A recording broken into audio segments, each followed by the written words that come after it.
Hai, sahabat YT Artikel 2. Apa kabar kalian semua? Semoga kalian semua dalam keadaan sehat. Amin.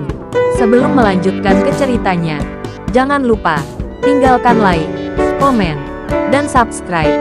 Karena dengan like dan komentar kalian, yang semakin membuat admin semangat mengupload lanjutan ceritanya.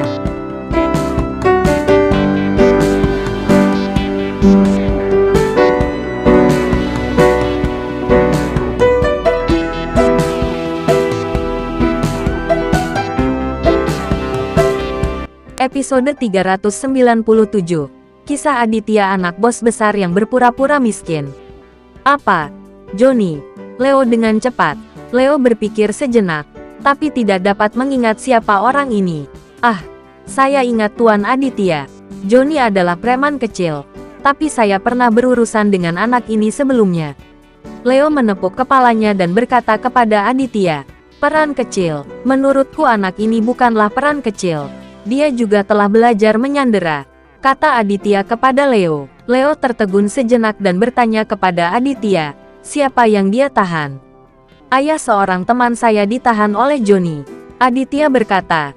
Dan berkata kepada Felicia di dalam mobil, ambil itu selembar kertas, berikan padaku. Felicia mengangguk dan menyerahkan selembar kertas yang ditulis oleh Johnny kepada Aditya. Aditya memberikan catatan itu kepada Leo dan berkata, Johnny meninggalkan alamat ini untukku.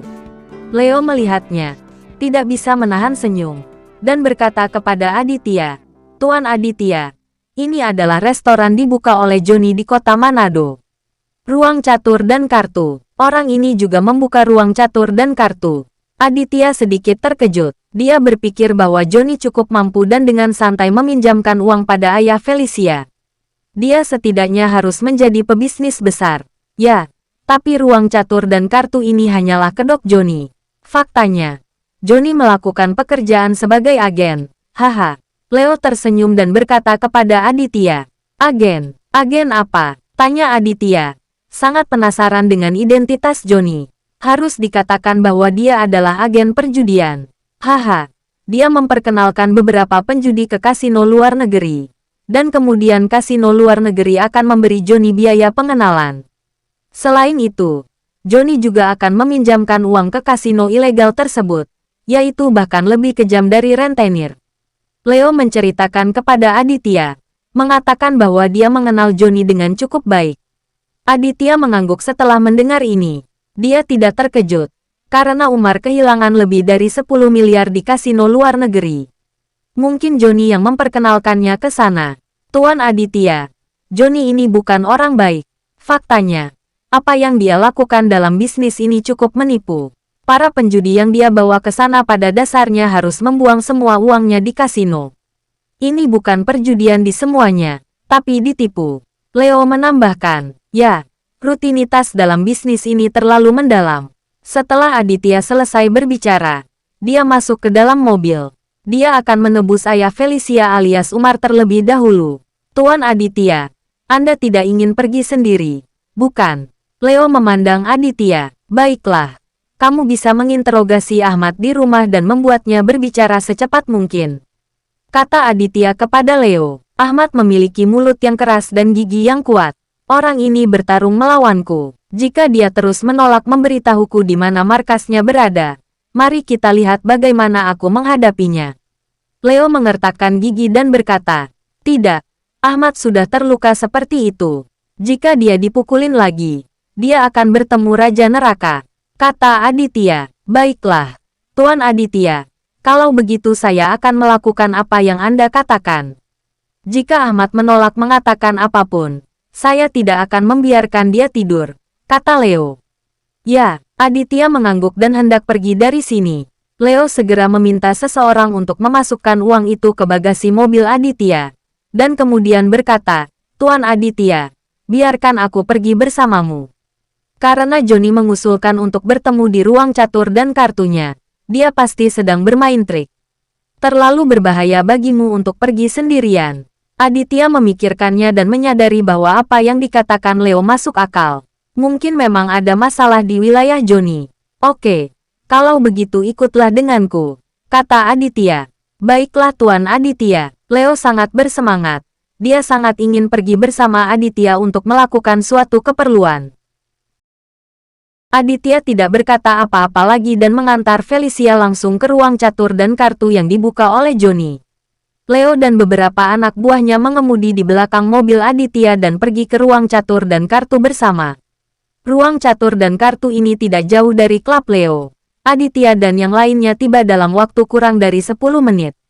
Setelah mobil diparkir, Aditya keluar dari mobil terlebih dahulu dan langsung masuk ke ruang catur dan kartu. Dengan Aditya menemaninya, Felicia merasa cukup percaya diri saat ini. Dia hanya ingin bertemu ayahnya alias Umar secepatnya dan membawa ayahnya kembali. Saat ini, ruang catur dan kartu sudah berjalan lancar. Aditya melihat sekeliling dan melihat Johnny sedang merokok, duduk di kursi dengan menyilangkan kaki dengan santai. Di belakangnya, ada 7 atau 8 pria berjubah hitam berdiri di belakangnya, menatap Aditya yang datang dengan ekspresi tidak ramah. Aditya benar-benar tidak menyangka bahwa kesombongan Johnny cukup besar. Melihat Aditya datang bersama Felicia, seringai muncul di bibir Johnny. Seperti yang dia katakan kepada kedua pengikutnya sebelumnya, dia ingin mengambil kembali 4 miliar. Ingin menahan Felicia dan menghukum Aditya dengan berat. Haha. Aku tidak menyangka kamu berani datang ke sini. Di mana uangnya? Johnny terkekeh dan menatap Aditya dari atas ke bawah. Tetapi dia tidak melihat Aditya datang membawa uang. Kamu tidak akan kekurangan uang. Lepaskan Umar, kata Aditya kepada Johnny dengan nada yang sangat tenang. Johnny tidak bisa menahan senyum sinis setelah mendengar ini. Dan berkata, saya harus melihat uangnya terlebih dahulu. Kamu dan saya masih memiliki beberapa masalah yang harus diselesaikan. Pada titik ini, ekspresi wajah Johnny sedikit terdistorsi. Tatapan tegas muncul di matanya. Bisakah Aditya mengatakan bahwa Johnny ingin membalas dendam? Lagi pula, Aditya baru saja menamparkan Johnny dengan keras di taman. Haha, apakah kamu yakin ingin menyelesaikan masalah denganku? Aditya tersenyum dingin dan menatap Johnny. Jantung Johnny berdetak kencang saat melihatnya, dan dia menyadari bahwa aura Aditya saat ini terlalu kuat. Johnny baru saja hendak berpura-pura lagi, tapi tiba-tiba melihat wajah yang dikenalnya. Dia melihat Leo masuk dari luar bersama 4 anak buahnya. Masing-masing bawahannya membawa koper berwarna hitam. Melihat Leo, Johnny tanpa sadar berdiri, karena dia mengenal Leo. Leo, kakak Leo, kenapa kamu di sini? Johnny memaksakan senyum dan sangat sopan kepada Leo. Leo selalu membenci orang seperti Johnny. Pasalnya, bisnis yang dilakukan Johnny memang menipu. Banyak penjudi yang tertipu olehnya namun belum bisa kembali ke tanah air. Bisa juga dikatakan bahwa Johnny berkolusi dengan pemilik kasino di luar negeri dan menipu banyak orang Indonesia. Orang ini juga telah menghasilkan banyak uang dalam beberapa tahun terakhir dan menghasilkan banyak uang kotor. Kamu pikir kamu ini siapa? Kamu pantas memanggilku saudara. Leo tidak menatap Johnny apapun, dan berkata dengan suara dingin dengan nada menghina.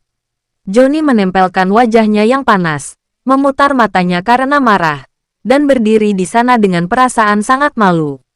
Namun segera, Johnny menyipitkan matanya dan menghilangkan senyuman di wajahnya. Baiklah, Tuan Leo, mengapa Anda ingin datang ke tempat saya? Nada suara Johnny menjadi dingin dan dia menatap Leo dan bertanya. Leo terlalu malas untuk mengobrol dengan Johnny dan berkata langsung, apakah kamu menahan seseorang? Serahkan padaku segera. Bersambung.